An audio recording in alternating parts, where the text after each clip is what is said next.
Bab 52. Hukuman Dira. Sesampainya di kampus, Arka segera turun dari mobil Dira. "Kak, makasih ya untuk tumpangannya," kata Arka sambil melambaikan tangannya. "Sama-sama Arka.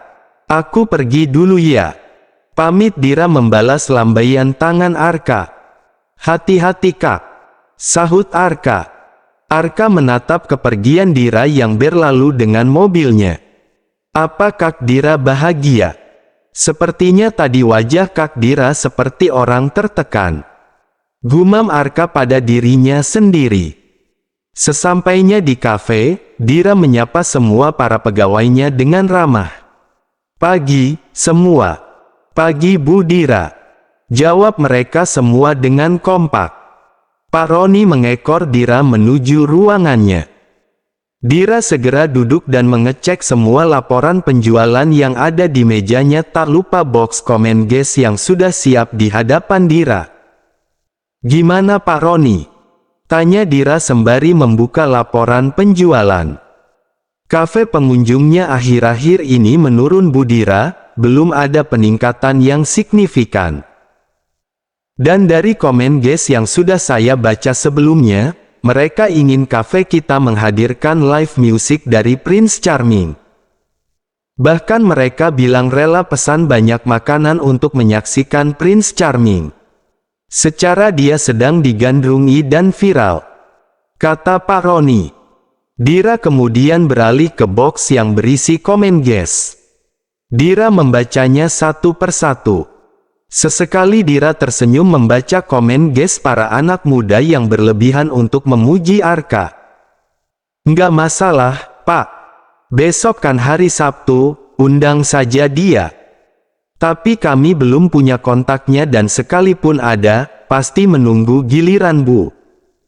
Sudah pasti jadwal Prince Charming full," jelas Pak Roni. Seketika Dira lupa bahwa ia mengenal Arka. "Oh itu, tidak masalah Pak. Nanti akan saya bantu. Sekalian saja kita buka season request dan Q&A sama dia. Pasti kafe kita akan semakin banyak pengunjung," kata Dira dengan santai. "Apa benar Bu Dira bisa melakukannya?" "Tenang saja Pak Roni. Segera siapkan semuanya dan share kedatangannya di media sosial." "Siap Bu Dira. Kebetulan saya juga ngefans banget sama dia," imbu Pak Roni terkekeh. "Hahaha, Pak Roni ini ternyata penggemar dia juga ya." "Hehehe iya Bu. Baik, saya permisi dulu, Bu. Akan saya sampaikan pada yang lain." "Iya Pak Roni." Pak Roni pun segera undur diri dari ruangan Dira. Wah, dia belum jadi artis sudah banyak tawaran pekerjaan untuknya. Siapa sih dia sebenarnya?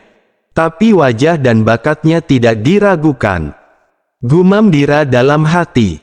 "Ayo, semua kita berkumpul sebentar," seru Pak Roni dengan suara lantang kepada para pegawai. Para pegawai dengan kompak berbaris di hadapan Pak Roni. "Besok, Bu Dira akan mengundang Prince Charming, membuat season by request dan Q&A." Para pegawai pun bersorak-sorai dengan wajah yang gembira. "Tolong siapkan semuanya ya. Dan kita buat acara untuk dia 1,5 jam karena kita tahu dia juga pasti sibuk." "Siap, Pak Roni. Kita siap bekerja dengan baik," jawab para pegawai dengan kompak. "Untuk Sony, kameramen kita, kamu standby ya?" "Siap, Pak," jawab Sony. Karena setiap ada event di kafe, Sony selalu ditunjuk sebagai seksi dokumentasi. Di ruangannya, Dira segera menelpon Arka. Arka yang baru saja keluar dari kelas, merasakan handphonenya bergetar di sakunya dan segera mengangkatnya. Arka tersenyum saat melihat nama Dira di layar handphonenya. "Halo, Kak," sapa Arka dengan suara lembutnya. "Arka, kamu bisa bantuin aku besok nggak?" "Bantuin apa, Kak?" "Besok kamu nyanyi di kafe aku ya, Sabtu malam jam 7. Oh itu, bisa kok kak. Tenang saja, untuk kakak apa sih yang enggak? Aku akan datang tepat waktu. Oh syukurlah, kalau kamu bisa. Para pelanggan aku sangat mengharapkan kehadiran kamu Arka. Apa kakak tidak mengharapkanku juga? Gumam Raka dalam hatinya. Hehehe, iya kak. Akan aku usahakan untuk kakak. Sambung Raka. Oh ya, tolong kirim alamat rumah kamu ya. Biar motor kamu bisa diantar kalau sudah beres. Ah iya, kak. Aku akan mengirimkannya. Aku di sini tidak ada rumah dan aku tinggal di kontrakan. Oh begitu. Ya udah kamu kirim alamatnya ya, kirim lewat pesan saja ya. Kata Dira. Baik, kak. Oke, kalau gitu besok aku tunggu kedatangan kamu. Sampai ketemu besok ya. Iya, kak. Arka begitu senang mendapat tawaran dari Dira. Entah mengapa dirinya merasa langsung nyaman berada di samping Dira. Arka segera mengirim alamat rumah kontrakan Dira. Handphone Dira bergetar dan membaca pesan dari Arka. Oh di sana alamat rumahnya. Tidak terlalu jauh. Gumam Dira, Dira men-scroll pesan Arka ke atas. Hah. Rupanya beberapa hari yang lalu dia mengirim pesan. Kan ini saat aku sudah tidur. Apa Mas Kinan yang membukanya? Ah pantas saja dia kesal sekali setiap orang membahas tentang Arka. Kenapa Mas Kinan juga diam aja sih nggak tanya sama aku? Padahal aku menganggap Arka hanya sebagai adik saja. Gumam Dira sambil tersenyum mengingat sikap Kinan belakangan ini yang begitu sensitif setiap kali mendengar tentang Arka. Jam menunjukkan pukul 4 sore, Dira memutuskan untuk pulang lebih awal sesuai dengan keinginan Kinan. Tidak lupa Dira membawa rujak pesanan Kinan. Sesampainya di rumah, Dira langsung masuk ke kamarnya. Dilihatnya Kinan sedang membaca komik yang sering ia baca sambil tertawa kecil. Dira merasa heran dengan sikap Kinan. Mas, kamu udah baikan? Aku baik-baik aja kok, sayang. Aku cuma pingin santai aja di rumah. Tumben kamu baca komik aku. Sekali-kali boleh dong sayang. Oh ya rujaknya mana? Ini sayang, sekalian aku udah ambilin piring tadi. Aku mandi dulu ya. Iya, makasih ya. Bukankah aku yang hamil tapi kenapa Mas Kinan yang sikapnya aneh? Gumam Dira dalam hati sambil berlalu ke kamar mandi. Kinan segera beranjak dari tempat tidurnya dan menyantap rujak pesanannya. Delur. Handphone Dira bergetar di meja riasnya. Kinan secepat kilat menyambar handphone Dira. Mata Kinan melotot melihat Arka mengirim foto pada Dira. Arka tengah berpose bersama motor sportnya. Terima kasih, Kak. Motorku sudah sampai rumah dengan selamat. Terima kasih juga untuk tumpangannya tadi. Dan sampai jumpa besok. Isi pesan di foto Arya dengan tambahan emotikon hati. Sialan nih anak. Berani-beraninya. Makin ngelunjak aja. Dira juga kenapa diam aja sih? Kenapa juga nggak cerita sama aku? Gumam Kinan sambil meremas garpu yang ia pegang hingga garpu itu menjadi bengkok bak atraksi sulap Deddy Corbuzier.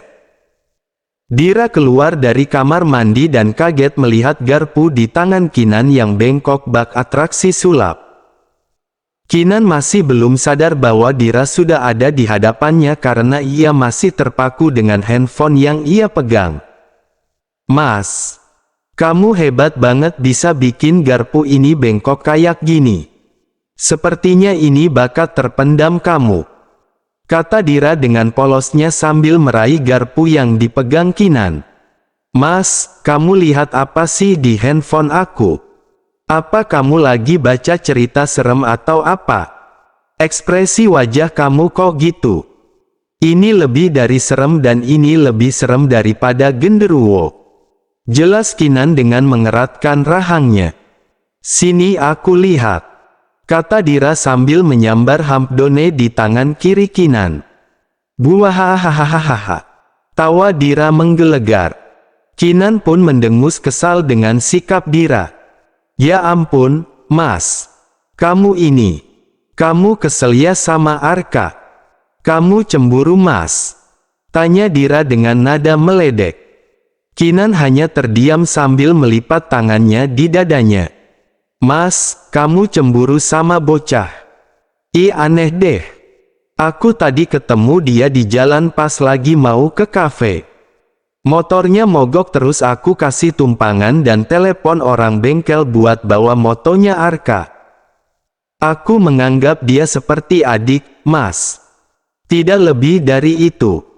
Lagian kamu, diam-diam ke poin handphone aku terus ada kayak gini kamu pendam sendiri kan? Jelas Dira panjang lebar sambil melepas handuk yang melilit di rambutnya yang basah lalu menggosok-gosokkannya. Namun Kinan masih tetap tak bergeming hanya sesekali melirik ke arah istrinya yang masih mengenakan handuk kimono dengan aroma sabun yang begitu harum. Udah. Ya Mas. Jangan marah lagi, mana mungkin sih Mas aku tertarik dengan Arka. Ucap Dira lalu duduk di pangkuan Kinan yang tengah duduk di sofa dengan wajah kesal. Mas, kamu itu tampan, mapan, suaminya dengan jari jemarinya yang lentik. Namun Kinan masih saja diam berlagak seolah tidak tergoda dengan istrinya.